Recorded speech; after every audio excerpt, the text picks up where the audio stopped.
Good morning, good morning, good morning. You're here at the Humanists of Greater Portland meeting, and so glad that you're here this morning. We've got our folks here at Friendly House. Welcome. Humanism is a philosophy that is informed by science, inspired by art, and motivated by compassion. Humanists strive to lead meaningful and ethical lives. We use reason and empathy to guide our decisions and actions. We live meaningful lives because we honor the fact that this is the only life for which we are certain. As humanists, we affirm the dignity and worth of all people. We do this not only to acknowledge all that humans have accomplished in the arts, science, and humanities, but also simply for the possibility for peace and well-being when people interact with respect. I'd like to now introduce today's reader, who is our president and also today's reader, Ann Henderson. Come on in, Ann. All righty. Thank you. I was going to do something weighty, and I was telling the people. I was at Reedville Cafe yesterday at a meetup with our group, and I was telling them about it, and they said, "We want something fun." I said, with what's happening on Monday and everything, I'm giving you fun. So I've read this before, and some of you might remember it, but it's Happy Unbirthday, Donald. It's important to share, or so I've been taught, to show kindness to others, to be a good sport. But all of these teachings have taken a bump, for I share my birthday with Donald J. Trump. For years, I knew not of this dark, dreadful fate, and with ignorant bliss, I honored the date. But then it got hijacked, sullied, gazumped by a self-serving bigot, a foul giver lump. With him, I would share an infectious disease, a moldy bread roll, infestations of fleas, a romantic weekend at a toxic waste dump. But please, not my birthday, Mr. Tangerine Chump. Alternative dates he's welcome to try: 12th of September, 33rd of July, but 14th of June in a lake. Take a jump and find a new date, you deranged sewage pump. Hey. And thank you for that laughter. We needed it, so we're going to need it tomorrow. So the Humanists of Greater Portland is a chapter of the American Humanist Association, and they have, American Humanists have developed 10 commitments, which are a gentle guide that recognizes behavior that follow humanist principles. Our topic today, Trapped and Silenced, the reality of child marriage in Oregon, incorporates the humanist commitments of empathy, responsibility, and altruism. I'd now like to introduce today's speaker, Fraidy Reiss. Fraidy is a survivor and activist. She founded Unchained at Last, the only organization dedicated to ending child marriage in the United States. Fraidy's research and writing on forced and child marriage has been published extensively, including in the New York Times, the Washington Post, and the Journal of Adolescent Health, just to name a few. She's out there both in podcasts and on the radio and NPR, everywhere. Through Unchained, Fraidy has helped more than 1,000 survivors escape forced marriage and rebuild their lives. And she now leads a growing national movement to end child marriage in the United States, and especially at the federal level, including the federal level. Legislation she helps to write and promote has been passed into law preventing child marriage in 13 states. HGP board has endorsed the proposed law currently proposed banning child marriage here in Oregon. And she will be taking questions at the end of her presentation. Come on in, Fraidy. We're really looking forward to this presentation. Well, thank you so much, Helen. I do think it's a shame that I had to go after that fantastic poem. Yeah. But at least it gave me a good laugh. Also, what's happening tomorrow? Something big happening tomorrow? Did I miss something? All right. So I will start by urging you, do not believe what my family has been saying about me. I promise you, I am not dead. And I know that sounds ridiculous, but my family declared me dead about 20 years ago when I first took steps to escape the abusive marriage that they had forced me into. So let's talk about my life and death as a troublemaker and how that led me to start a national movement. I hope all of you will join to end forced and child marriage in the United States, including in Oregon. So, to explain, I grew up in the ultra-Orthodox Jewish community in New York City. I don't know if any of you are familiar with that community. But those of you who are probably understand that I was brought up almost completely cut off from the outside world. We're talking no television, no radio, no newspapers, no real contact with anyone who wasn't also ultra Orthodox Jewish. I had to wear long shapeless skirts and cover nearly every inch of my skin. And I was groomed basically from infancy to become a wife and a mother, including going to an all-girls religious school, Yeshiva of Brooklyn, where I learned how to cook and I learned how to sew and I learned a lot about God. And that was pretty much all I learned. I actually had to sign a paper when I was in high school promising not to take driver's ed or the SATs. Both of those were forbidden for a girl from that community. Now, I was never given a choice about whether to marry. That was going to happen. And that was not something that I had any say over. And I was not given a choice about when to marry. That was going to happen as soon as a matchmaker found a suitable match for me. And that search started as soon as I started high school. And I was told that I had the choice of whom to marry. That I was told was my choice. But looking back, I can say that wasn't really a choice. It wasn't like I got to choose somebody. Basically, what happened is I did get to meet the match that the matchmaker brought to my family. I did get to go on a limited number of so-called dates with this man. But on these dates, we were never allowed to be alone together. It always had to be in a public place. We were never allowed to have any physical contact. And the average number of these so-called dates in the community where I was raised was 7. So I was given a matter of hours over a period of a few weeks to answer my family and his family and the matchmaker and everyone standing there, tapping their feet, waiting for me to hello, you're going to marry this guy, right? So no was never really an option. That was not really a choice. It was too scary to push back against all the pressure, too scary by far to be the only one of my friends and family not married before age 20, which in that community is a death sentence. I mean, that means that I'd probably remain stuck forever single in a community where being single is considered very shameful. And so faced with all this pressure, at age 19, I said yes to my match very happily. I was so relieved that I was doing this before age 20. I had a 6-week engagement. During this time, still never allowed to be alone together or to have any physical contact with this man who was a complete stranger to me. And during this time as a bride, I was subjected to a virginity exam. I was forced to undergo a gynecological examination to confirm that my hymen was intact and I was a virgin.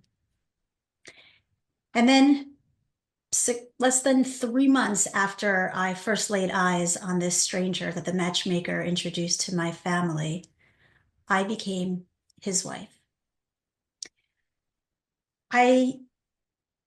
This was not a good match, and this was clear to me from the very start of my marriage. My husband and I had nothing at all in common. Having a basic conversation was a challenge for us because we were just so different. But worse than that, he turned out to be violent and unstable. And this is something that I discovered exactly 1 week after my wedding. And that was the morning that my new husband woke up late, and he was furious at himself, not at me. He was furious that he was late. So he started screaming and cursing and jumping up and down. And he was using curse words that I had never heard before. And he was a stranger to me. I was a 19-year-old. He's a big guy. He's 6 feet tall. He's 240 pounds. I've always been small. I was just terrified. I was cowering in a corner. And in this fit of rage, he punched his fist through the wall, hard enough that he left a big hole in the wall. And then he ran out to whatever appointment he was late for. And I stood there shaking, looking at the hole in the wall and thinking, if he did that because he woke up late, what kind of life am I going to have with this man? And if he did that to the wall, what is he going to do to me? Well, a few days later, my husband threatened to kill me for the first time, something that became the norm in our marriage. And it became very clear very early on this was not a good situation that I was in. But it was also very clear to me that I was trapped. There was no way out. So I had, first of all, in that community, no sexual or reproductive rights. I was explicitly required to have unprotected sex with my husband, not only on my wedding night, but on a monthly basis thereafter. I'm talking about a lifetime of rape. And these rapes were timed very specifically for when I was ovulating for a very obvious reason. My first child was born 11 months after my wedding, and pretty soon I had two children. I love my two daughters, but I did not consent to having them. And I also had no financial rights. I was not allowed to have a job, a bank account, a credit card, any of my own money. I was required to remain financially dependent on my husband. And I had limited legal rights. Even those rights were limited. Under Orthodox Jewish law, a man is allowed to divorce his wife. So my husband could have left me. But I, as a woman, did not even have the legal right to end my own marriage. So the only way out for me would have been if my family had agreed to take me back in. But let's talk about betrayal. My family refused to take me back in. And so I was just stuck. And I probably would have remained stuck forever if at age 27, still trapped in this abusive forced marriage, I had not done something very rebellious. I secretly started seeing a therapist from outside the community. And this was a really grave sin. I could have gotten into big trouble if I had gotten caught. I had to pay cash. I couldn't put it in my calendar. It was so difficult to arrange the logistics without getting caught that I went only twice. But those two sessions were enough to change my life forever because this therapist, first of all, explained to me what domestic violence was. She was the first person who confirmed for me that I was right to be afraid for my life and my children's lives. And she also told me something that I had not known, that I had legal rights, that the police would protect me from my own husband, something I had not known before. Now, at the time we had moved to New Jersey, in Lakewood, New Jersey, there's a very large ultra-Orthodox Jewish community. And after a particularly violent incident at home, based on what this therapist had told me, I became, I believe, the first woman in that community to walk into the police department and ask for a protective order against my then husband. And the police were clearly not accustomed to dealing with somebody from that community. And there were several unfortunate comments and remarks, that things I wish they hadn't said. But they did give me the temporary restraining order. They served it on my then husband, removed him from our home. And that should have been a good first step toward safety and freedom. But it wasn't. And here's why. I neglected to take into account that I had always been taught one of the gravest sins I could commit as an Orthodox Jew was turning over my fellow Jew to the secular authorities. That is a sin that is punishable by death in that community. And by going to the police and getting a protective order, I had committed that sin. So I started getting phone calls from everyone I knew, my friends, my family, my neighbors, and nobody called to ask, are you okay? Do you need help? Why did you get a temporary restraining order? Everyone had the same question for me. Have you lost your mind? Who does that? Who goes to the police? In that community, like in a lot of Orthodox Jewish communities, they have their own ambulance squad. They have their own security force. You don't call 911. It's just not done. And the rabbis in that community sent an attorney to my house, an Orthodox Jewish male attorney, showed up at my house, drove with me to family court, and had me stand in front of the judge to tell the judge that I wanted to drop the temporary restraining order. And it was a surreal moment standing there in front of the judge, and the judge asked me, are you doing this willingly? Which is something I assume a judge asks anyone who's dropping a protective order. And I had this moment where I looked at the judge and I was thinking, no, I'm terrified. I'm being forced to do this. This man standing next to me is not my attorney, but everyone has turned on me. I'm not safe at home. I don't know what to do. But I couldn't think of any safe way to communicate that to the judge. So I just lied. And I said, yes, Your Honor. And as I stood there that day in the courtroom, two things became very clear to me. One, I realized that if I stayed, my husband was going to kill me. He made that very clear, and he would describe to me in graphic detail how he was going to kill me and watch me take my last breath. And I also realized that nobody was going to help me and my daughters, that I had to get out on my own. My family, my community were not going to help. Even the police couldn't help me. And finally, that day at age 27, I put a plan in place to get out on my own. And this was no easy overnight escape. It ended up being a 5-year escape plan. The first thing that I did was I started to save up cash. And this was not an easy thing for me to do because my husband was so controlling. He didn't let me close the door to the bathroom when I went to the bathroom. What are you hiding from me in there? And he would look through my personal belongings constantly. And he would do this in front of me to show me that I belonged to him and everything I owned belonged to him. So where to hide cash, right? Well, there was one place I knew he would never look. And by the way, if any of you want to hide something at home, feel free to borrow this trick. There was a box of whole grain Total in the pantry closet. Anyone here like Total? I don't see any hands going up. No one likes Total. So every time I had cash, I would just start putting it in this box of cereal. And the other thing that I did was I realized that I needed an education if I was going to get out and be able to support myself and my kids. So I went online. By the way, this was before the rabbis in Lakewood, New Jersey banned the internet, which they later did. So I went online and I did a search for a college in New Jersey, and I found a school called Rutgers University. It's the State University of New Jersey, but what did I know? I said, this seems like a good school. And without telling anybody, I submitted an application to Rutgers. Now, it was not a strong application, I'll be honest. This is embarrassing, but at Yeshiva of Brooklyn High School, where cooking and sewing were the core subjects, I had failed both cooking and sewing. Still have trouble with both of those till today. And half of my high school transcript was written in Hebrew. I had never taken the SATs. I had signed the form promising I wouldn't take the SATs. So it was a bizarre application, but for some reason, and maybe for that reason, Rutgers accepted me.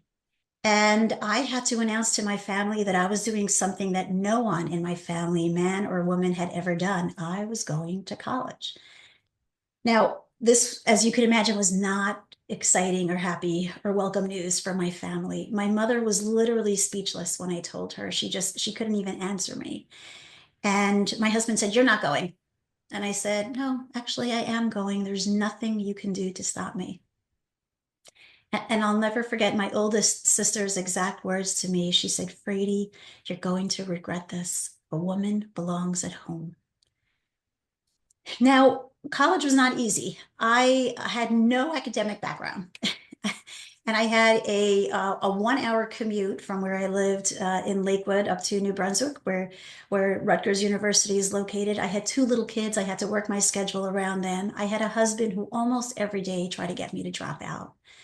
But it was also exhilarating. I was learning things for the first time. And for the first time, I was making friends with people from other communities and cultures and religions and backgrounds. And Rutgers changed me so much that during my last year there, I took my next rebellious step toward freedom. I stopped wearing the head covering that is required for Orthodox Jewish women from their wedding night through the rest of their lives. And that was just too much for my family. I wish I could explain how much of a statement it makes if a married woman in that community walks outside without her hair covered. It's like walking outside naked. It's just not done. And that was the day that my family shunned me. They just cut off all contact with me. I come from a large family. At the time, both of my parents were alive. I have 3 sisters, 2 brothers. Each is married, has on average 10 children, which is very common in that community. I have hundreds of cousins and aunts and uncles and nieces and nephews, and all of them and all of my friends cut off all contact with me. One of my sisters kept in touch briefly at first, just long enough to tell me that the rest of the family was planning to sit Shiva for me or go through the Jewish mourning ritual for me as if I had literally died, which until today, I don't know if they actually did because I've had almost no contact with them since then. But here's the thing. I mean, would a dead woman wear this shade of lipstick? I mean, probably not, right? So, it was kind of almost at the moment that my family declared me dead that I started finally to feel alive. I graduated age 32 from Rutgers University as valedictorian of my class of 10,000. I skipped the religious courts that would have discriminated against me as a woman. I went straight to civil court where I got divorced. I got full custody of my two daughters. I got my final restraining order against my ex-husband, finally. And got my degree in journalism. And during my last semester, got a job as a reporter at the Asbury Park Press, one of the largest papers in New Jersey. I bought my first of many mini skirts. Till today, I still never wear a skirt that's a reasonable length. It's always a little too short or a lot too short. And with the help of the police, I moved out of that Orthodox Jewish community in Lakewood, and I moved up into farther north in New Jersey to Union County. I'm sure none of you are familiar with it, living out there in Oregon. And 2011, I became financially independent enough to buy a small house for myself and my two daughters, the house that I am now sitting in today. So things turned out pretty well for me, other than the fact that I lost my whole family. But I want you to try to understand how terrifying and lonely and traumatic it was for me to get from where I was, trapped and alone and terrified, to where I am today, the person you see in front of you. And I know from my experience that most people cannot escape a forced marriage on their own. Most of them don't have a whole grain total box full of cash. I had more than $40,000 in my box of cereal by the time I was ready to go. And most of them, like me, have a family that not only won't support them, but will actively work against them. Like me, a lot of them are facing religious laws or social customs that make escape extremely difficult, especially for women. And that's why in 2011, right when I bought my house, I founded Unshamed at Last, which was and remains the only organization in the world dedicated to ending forced and child marriage in the United States through both direct services and systems change. So let's talk about that work and what brings us here today. So at first, we at Unshamed were focused specifically on the direct services piece, supporting individuals as they escape a forced marriage. And let's define what that means. A forced marriage, the internationally accepted definition, is that one or both parties do not give full, free consent. And parents almost always play a crucial role in facilitating a forced marriage. And they use things like bribery, grooming, manipulation, force, violence, threats, violence to force their adult or minor child into marriage. So at Unshamed, we provide crucial, comprehensive, often life-saving wraparound services, legal, financial, emotional, always for free. We never charge for any of our services. And to really just support individuals as they escape and rebuild their lives. And to date, we've been able to provide these services to more than 1,100 individuals across the United States, including in Oregon. And they have come from every community, culture, religion you can think of, most of them women and girls, but also a lot of LGBTQ individuals whose families use forced marriage as a form of conversion therapy. So yeah, it felt pretty great. I'll be honest, to take my trauma and turn it into a force for good for so many people, it felt really, really great. But then something awful happened. More and more girls under age 18 started reaching out to us at Unchained to ask for the same help we were providing to adults. And this includes girls in Oregon. Help me escape an impending or existing forced marriage. And we realized there's almost nothing we can do for someone who is not yet 18, no matter how mature or determined they are to get out. There's almost nothing we can do for them because of their limited legal rights as minors. And that's how we first came to realize in about 2015 that the United States doesn't have only a forced marriage problem, we also have a huge child marriage problem. And let's define it. A child marriage means a marriage in which one or both parties is under the age of 18 at the point of entry into the marriage. And at the time, unbeknownst to me and most Americans, child marriage was legal in all 50 US states, including in Oregon. So let's talk about child marriage in Oregon specifically, because I know this will be of a special interest to you. The marriage age law in Oregon was last updated in 1975. That's quite a while ago. It needs some updating. And under this outdated law, one parent in Oregon, without even notifying, let alone getting consent from the other parent, and mind you, it doesn't even need to be the custodial parent, can enter a 17-year-old into marriage with nothing more than written consent. They sign the form, and that is the end of it. There is no input required from that 17-year-old, and there is no recourse for a 17-year-old who doesn't want to marry. And I can tell you that we have worked with girls across the US where they have laws like this, who have shown up sobbing at the clerk's office, begging for help. I don't want this marriage. There's nothing the clerk can do, nothing the girl can do, nothing anyone can do. The parent's signature on the form is basically a death sentence for that girl. You might have heard recently that there were 2 parents in Washington who tried to choke their 17-year-old daughter to death because she was resisting a forced marriage. This is what we are allowing. Because it's like, again, I was talking about when someone is forced to marry, their own parent almost always plays a crucial role in facilitating it. So this notion of a parent signing a form to marry off a girl, all that does is open up this really dangerous path for a parent to take this legal avenue to force their child into a marriage without their child having any recourse or any way out of it. So the way the laws are written, just on the face of it, just allowing a parent to sign away their kid's life like this is, of course, really dangerous. But let's dig deeper into the law. I want you to think about some other really dangerous aspects of the law as written. First of all, think about the way we have undermined and created a workaround for our statutory rape laws. I'm sure a lot of you are aware that sex with a 17-year-old is a Class C misdemeanor in Oregon if the perpetrator is 3 or more years older. Not if the perpetrator first marries that 17-year-old.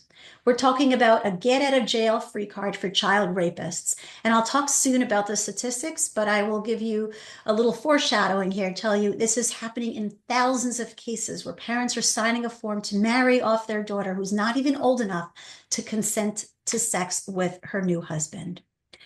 Let's talk about another aspect of the current law where once that minor is married, they're automatically emancipated and they lose their parents' financial obligation to them. This is the only way to describe it is mind-bogglingly dangerous public policy because most minors are financially dependent on their parent, and taking that away is a huge deal, which is why normally in Oregon and in most states, before you can be emancipated as a 17-year-old, you need to first go through a pretty rigorous court proceeding where you prove to a court that you are independent financially and emotionally, and that you won't end up homeless if you're emancipated and lose your parents' financial obligation to you. We ignore all of that when we emancipate 17-year-olds just because one of their parents decided it was time for them to marry and sign that form. So what we're doing in most cases is forcing these 17-year-olds instead to become financially dependent on their spouse. And guess what? We know that financial dependence is a risk factor for domestic violence. I'm going to talk soon about how marriage before age 18 already is a risk factor for domestic violence. Here, with this automatic emancipation and the financial dependence that we're basically forcing on these kids, we are exacerbating that. And we also know that financial dependence is one of the main reasons domestic violence survivors give for why they stayed in an abusive relationship. I mean, and all of this, of course, is deeply familiar to me. If you'll recall, this is a huge part of the financial dependence is a huge part of what kept me trapped for so long. But this automatic emancipation also has the added horror of creating a perverse and powerful incentive for a parent to force their own child to marry. And maybe some of you were wondering, well, why would a parent do this to their own child? Here's why. Remember, only one parent has to sign the form. Doesn't need to be the custodial parent. They don't even need to notify the other parent. So what we're seeing happen again and again is a non-custodial parent has visitation on Wednesdays, uses that time to take their kid into the clerk's office and marry them off because now the kid is emancipated and there goes their child support obligation.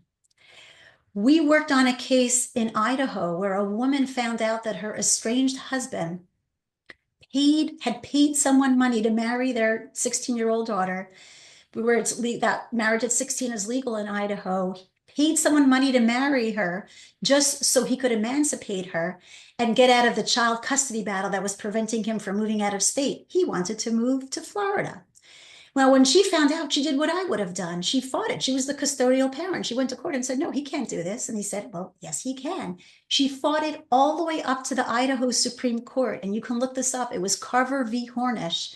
She lost. The Idaho Supreme Court said there's no way you can undo what your estranged husband had done. She never got her daughter back.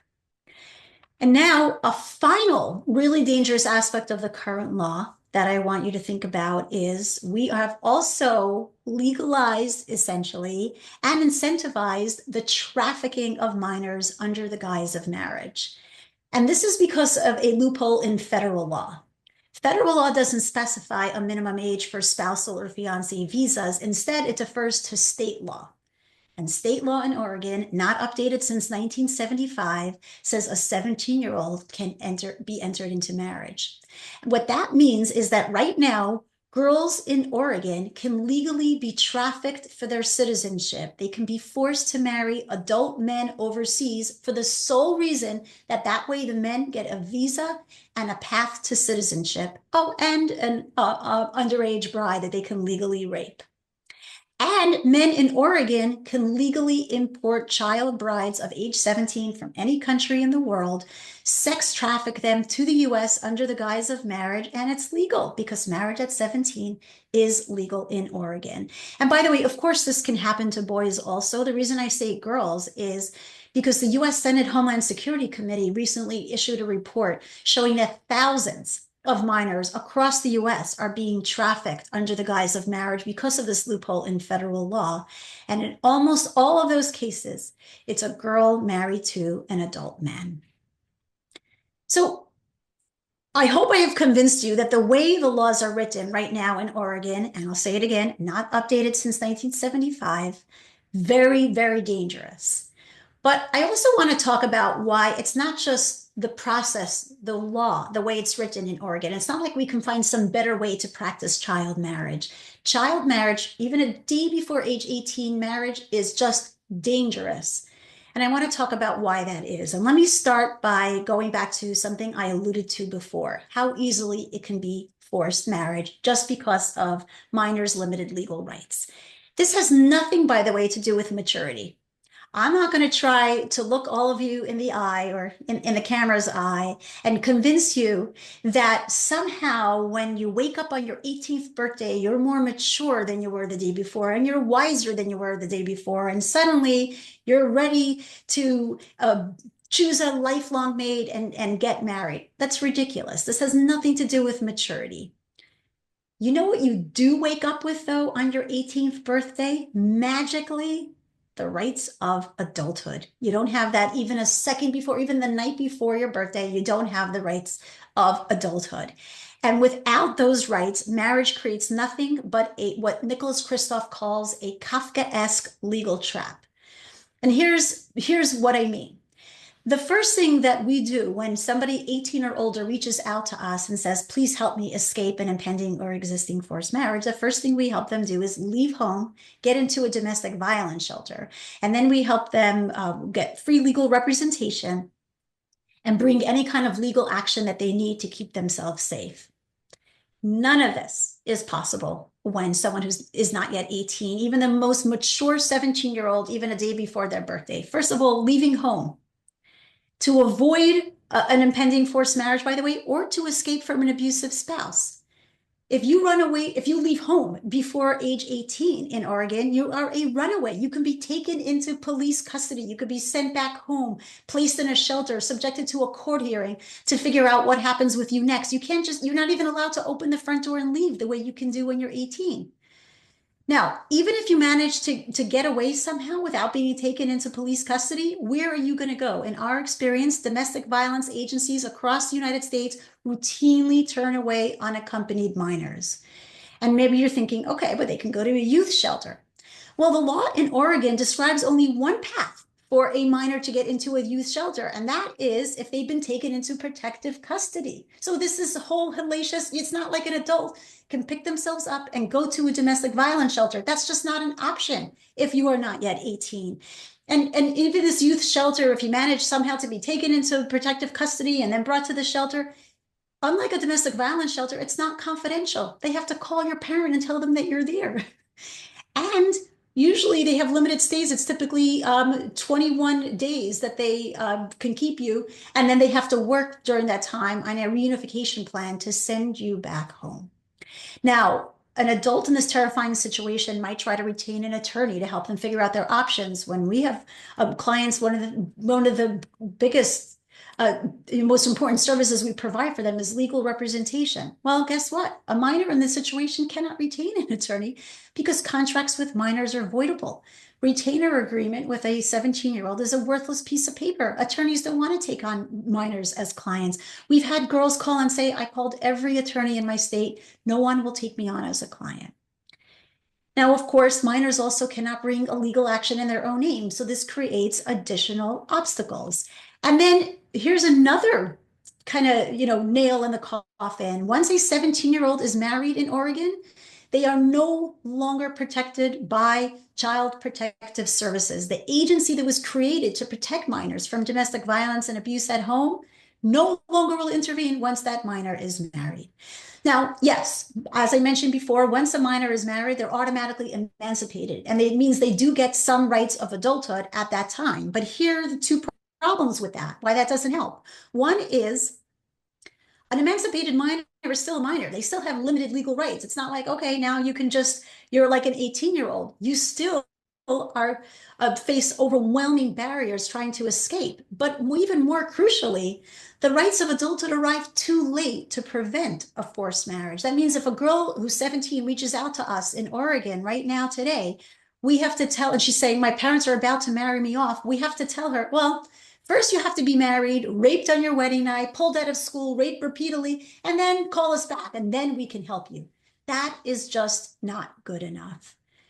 So these limited legal rights render a minor unable to give full free consent to marriage. They cannot say no to marriage, which means they cannot say yes. That's why their parent has to sign the form for them. And that is why the United Nations Office of the High Commissioner for Human Rights considers all marriage before age 18 to be forced. And this is why when girls learn of their limited rights after they've reached out to us and asked for help, and we have to tell them, we'll do whatever we can, but we have to be honest and explain how limited their rights are. Many end up turning to suicide attempts and self-harm because we've created a system where death seems like the only way out for them.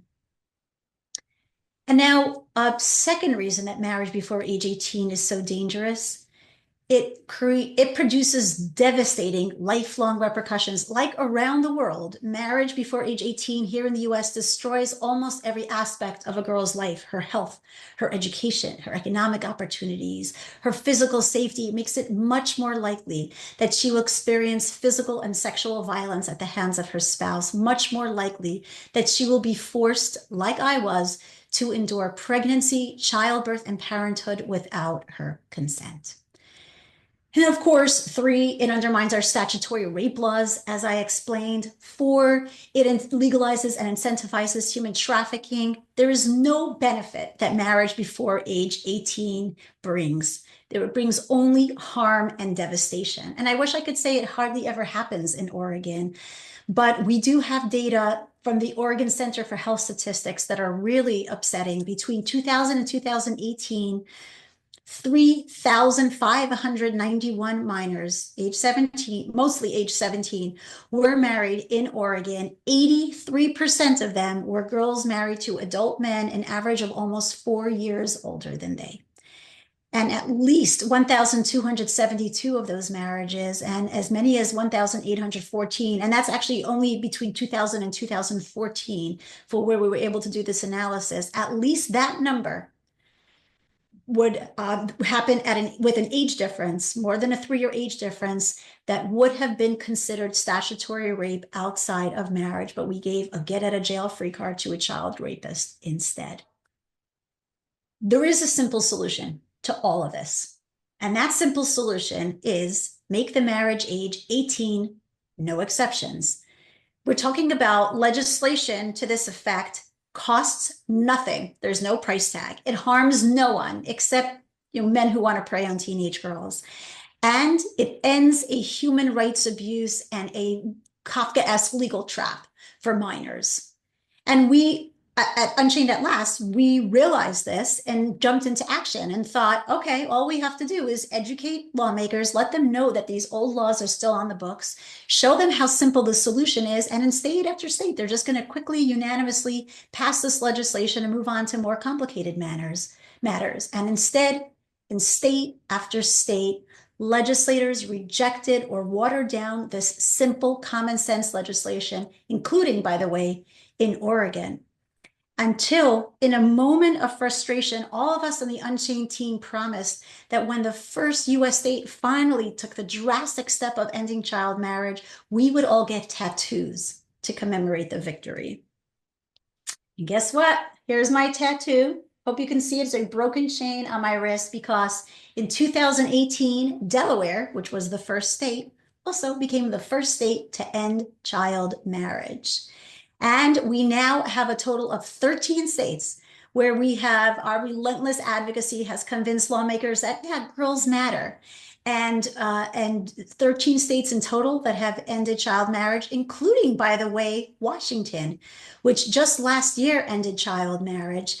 And Oregon does not impose a residency requirement for marriage. So inevitably, what happens now in Oregon, if we don't end child marriage in Oregon, is that it becomes the destination state for child marriage, because what we see routinely every time we end child marriage in one state and we look at the data the next year, the neighboring states' rates rise because parents just take their kids across state lines. So it's extra urgent right now in Oregon. And the great news is that we have worked just now with a team of bipartisan legislators to introduce bipartisan legislation. It is SB 548, was just introduced in Oregon. It is Senators Janine Solomon, who's a Democrat, and David Brock Smith, who's a Republican. And we have strong bipartisan support and a very good chance that I hope that this time we'll be able to get this legislation across the finish line, unlike in the past what has happened in Oregon. And I was going to come here today and make a passionate plea to have the humanists join our coalition and support this legislation. And then at the beginning of this meeting, Helen gave the great news that you already have said yes, that you're standing up for girls in Oregon and joining the coalition and endorsing SB 548. So instead of my passionate plea, I'm going to give a passionate thank you, thank you, thank you. Let's end child marriage in Oregon. And I can tell you that, when we see states across the US doing this, it's also countries around the world finally moving to do this, because under the United Nations Sustainable Development Goals, the whole world, including the United States, promised to end child marriage by year 2030 to help achieve gender equality. So we're finally pushing the United States to keep that promise. We have only a few years left to keep that promise. We have to do this by the end of this decade. So before I open it up for questions, I want to conclude by saying that my family thought I was trouble when I was alive, but boy, this dead woman refuses to shut up. I am going to keep pushing and fighting until we end forced and child marriage in the United States. And I am so grateful that all of you are standing there with me, determined to end child marriage in Oregon, because yes, girls matter. Amazing. You are a powerful speaker. You are. Powerful woman. I mean, just wow. Thank you. How are your daughters doing? I mean, they must be adults now, right? Or close to it? Yep, they are adults now, and I don't speak for them lest I pay the price later. But thank you for your kind words. Yeah, you're very welcome. Let's start with question number one. You look at some of the horror stories behind some certain senators and congresspeople, like Matt Gaetz and people like that. Are you encountering a lot of pushback from their likes in your efforts to ban child marriage? Well, for better or worse, marriage age has long been established to be within the purview of states' rights, not federal rights. So, unfortunately, I guess that there's both good and bad there, because that means that we need to go state by state and pass 50 laws instead of one. But it also means we don't have to deal with Matt Gaetz, although I guess he's gone now. So, but I'm sure there are other creepers in Congress that we have not yet caught. That said, there is action that the federal government needs to take so that we can fully eliminate child marriage in the United States. There are some federal laws that we have identified, 10 in total, that not only allow but actively encourage child marriage. And one of them is the one I talked about, that loophole where there's no minimum age specified for a spousal or fiance visa. I mean, the technical term for that is bullshit. I'm sorry. That's got to change. You have to be 21 to petition for your parent to come to this country, but you can be 2 and petition for your 45-year-old husband. That's not okay. So we are ultimately going to need to pass federal legislation, and we're in the process of working to get federal legislation passed. So yes, we are going to have to deal with the creepers in Congress, if there are any, now that Matt Gaetz has left. So if you know of any creepers we should stay away from, please tell us. When Fraidy, when we at the Humanists were discussing what, should we endorse this? A question came up. Well, is there any harm? Say there's a pregnancy. Is there any harm to the child who's born outside of marriage? And I know your team answered that eloquently. Could you just take a minute and explain that? Absolutely. And that's probably the most common question that we get is, what about a girl who's pregnant? And here's the thing, that in year 2025, having a baby out of wedlock is no longer a crime. There used to be illegitimacy laws. A baby who was born out of wedlock actually was treated differently. There were legal repercussions. And that is no longer the case. Even the Catholic Church's canon law was updated in 1999 to establish that a baby born out of wedlock gets all the same rights as any other baby. But it's also important to look at the trends. It used to be a lot of states had a pregnancy exception to the marriage age, thinking that a pregnant teenage girl and her baby were better off if the girl got married. And now, not only have states moved away from that, only 4 states now still have a pregnancy exception to the marriage age. But several states now specify in their law that pregnancy is not enough of a reason for a child to marry. So unfortunately, they still allow child marriage, but in the law it specifies, but not for a pregnancy.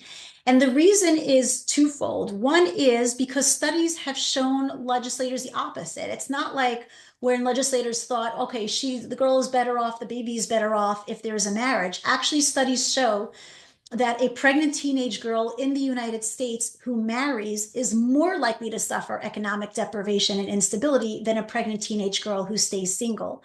Largely because once the girl marries, she's more likely to drop out of school and more likely to have more children closely spaced. And 70 to 80% of these marriages before age 18 end in divorce.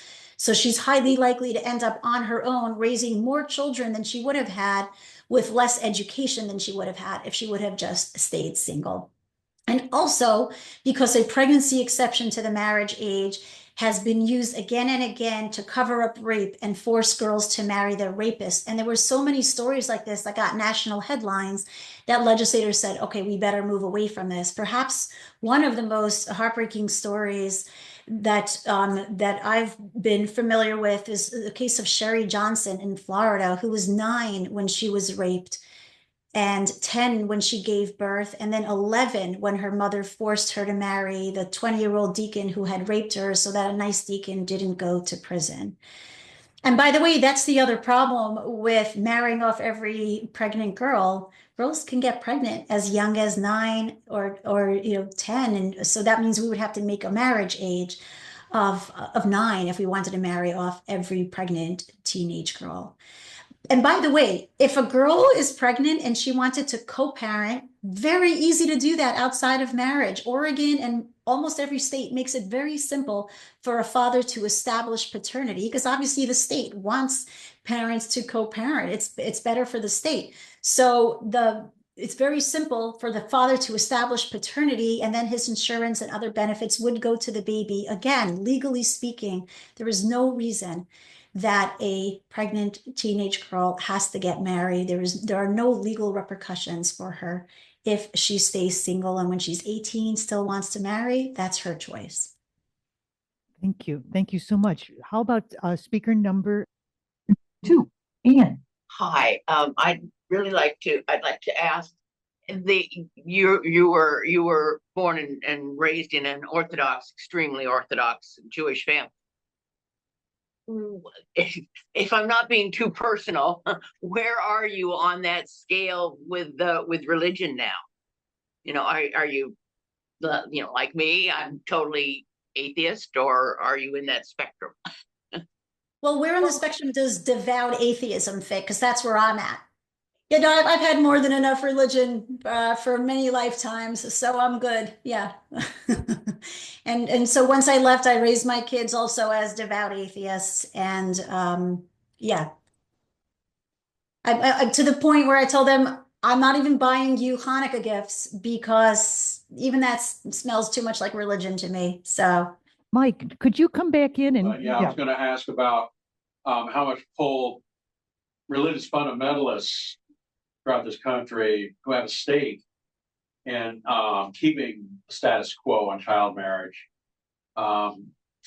They have, there are a lot of senators and congresspeople who are definitely afraid of alienating their votes. Can you comment on how much you're facing from that?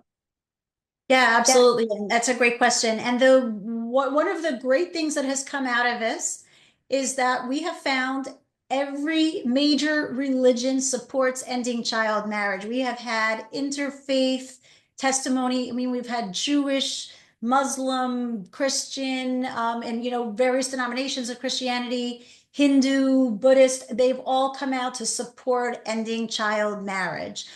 Where we have gotten pushback, though, is from the extreme far religious right. Like my former community held up the legislation in New Jersey and New York for several years.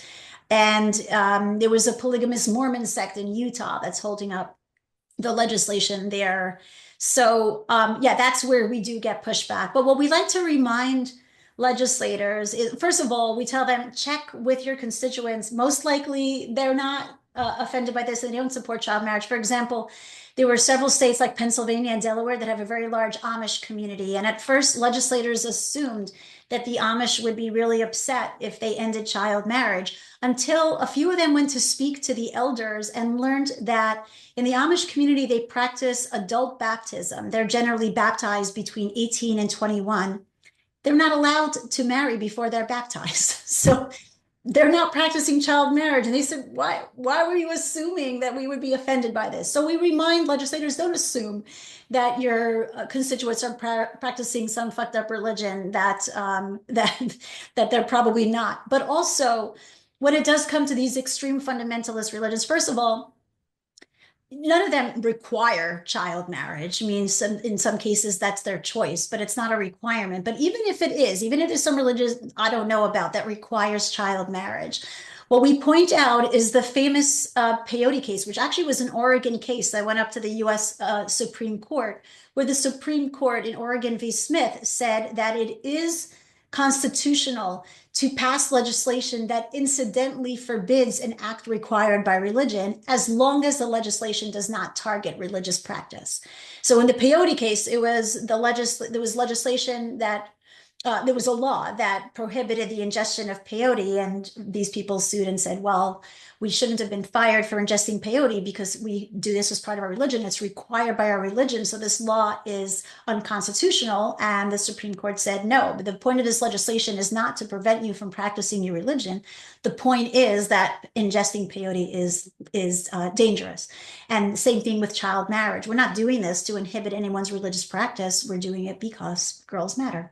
So even if there were some religion that require child marriage, it's still constitutional. Does that mean that legislators are going to go up against one of these fundamentalist sects? Maybe not. In addition to the legal age for marriage, the absence of notable children's rights seems to be a pivotal gateway to engendering child marriage in the U.S. What existing legal frameworks can we use as benchmarks to petition our representatives to change the laws in Oregon? For example, the UN Convention on the Rights for Children. It might be a little confusing, but to increase the rights for children, I think, is what they're getting at. Yeah, and so the framework that we use, what we remind legislators, is the promise under the United Nations Sustainable Development Goals, because unfortunately, Convention on the Rights of the Child, the U.S. has not ratified. So we're not party to that and not bound by that. But the United Nations Sustainable Development Goals, we are bound by that. That is a promise that we made, that we are going to end child marriage by year 2030. So typically we use that one. Also a reminder that the United Nations considers child marriage a harmful practice, and that the United Nations Office of the High Commissioner for Human Rights considers all child marriage to be forced marriage. And forced marriage is recognized as a form of modern slavery. So we're talking about, obviously, this is a form of modern slavery. Comment, which I think you'll enjoy, from Hank Robb. Given that you have been declared dead since you took off your head covering, it seems, I got to move the seconds here. It seems you have, in fact, died and gone to heaven.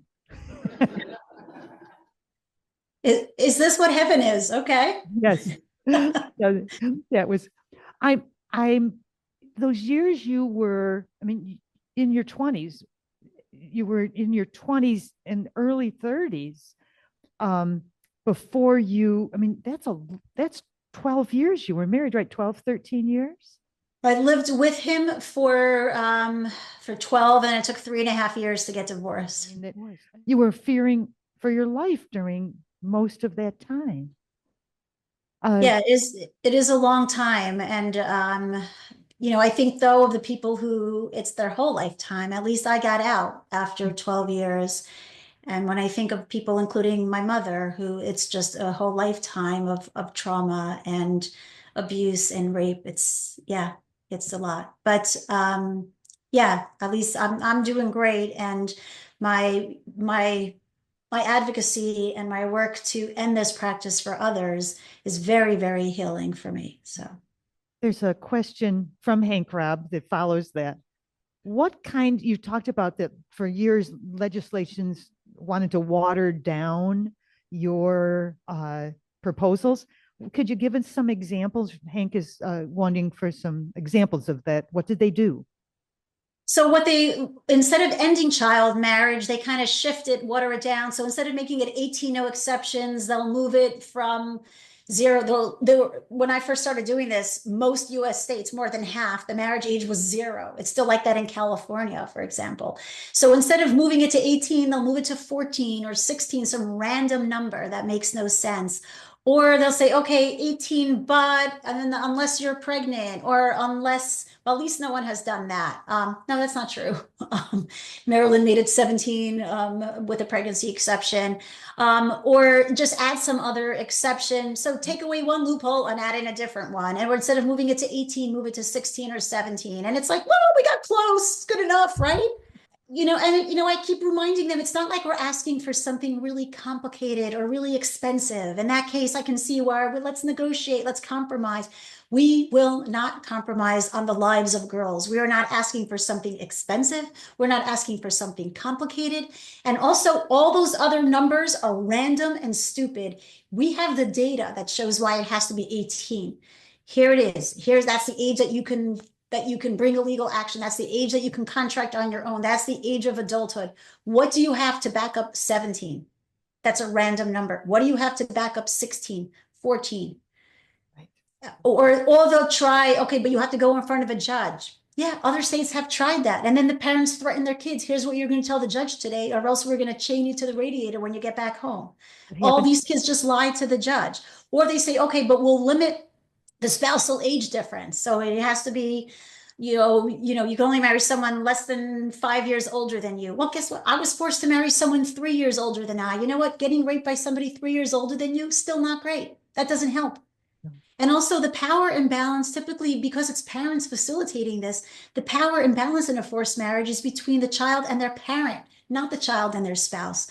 So are you going to limit the age difference between them and their parent? I mean, are you going to somehow take away that power imbalance? Anyway, these are the idiotic ideas we hear from legislators who are just looking for some excuse not to help girls for no good reason. Thank you. You present a very powerful movement. Very simply, what's the best way people could support your organization?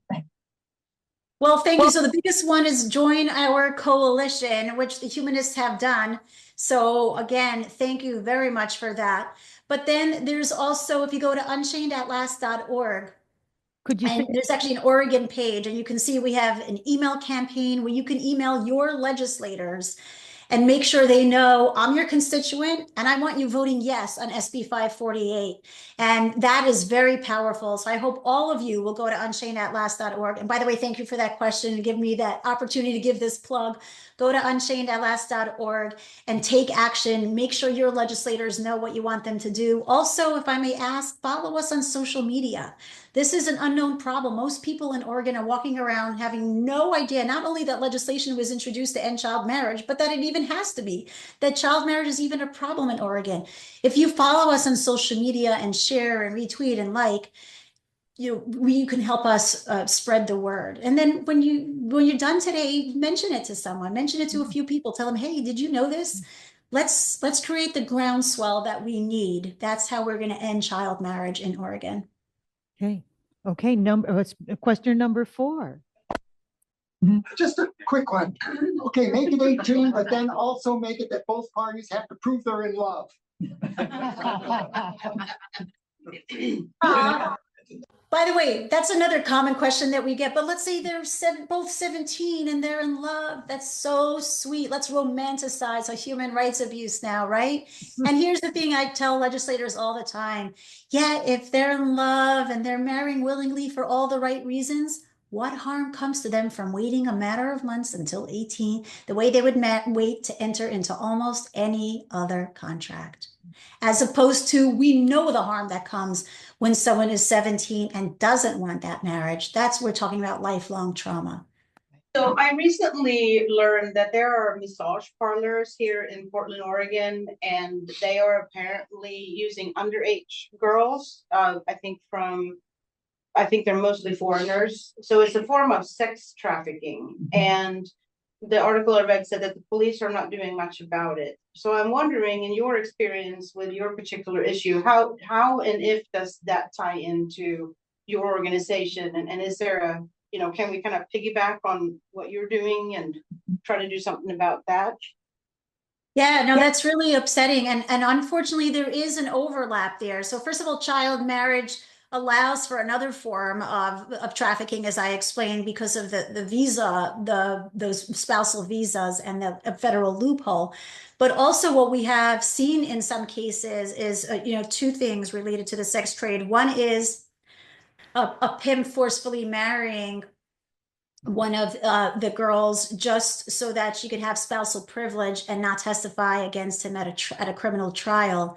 We've seen that happen. And also what we have seen is when a girl's own parent is trafficking them, they'll traffic them for several years. And then when they age out, they'll just sell them to the highest bidder in marriage instead. So there's a definite overlap with what you're saying. And unfortunately, or, I don't know if I should say unfortunately, this legislation is focused specifically on the marriage piece. That's the piece that we at Unchained are focused on because it's a form of forced marriage. And I, as a forced marriage survivor, have dedicated my life to ridding this country of forced marriage. But yeah, there's a lot more horror out there and a lot more abuse that, of course, needs to be addressed as well. So I'm hoping someone else can take on that piece. I'm so busy with the marriage piece. If one of you can take that on, and I don't know if there's any kind of legislative effort to address that. Fraidy, this has been really emotional and touching and brave and informative. I can't thank you enough for bringing this to Oregon, bringing your work to Oregon. I know you've been out here. You've come out to Oregon and talked with our legislators. And thank you. Just thank you for your brave work, and hopefully get 14 with Oregon joining you, and get the 50 in all the territories as well. In the someone just put something, I think Dave put some Unchained.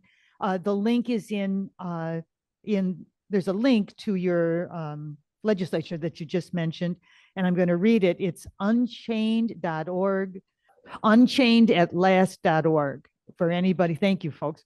That's why Todd is the better one at this. I usually don't do the ones that are Zoom, but unchainedatlast.org is the organization. Please check it out.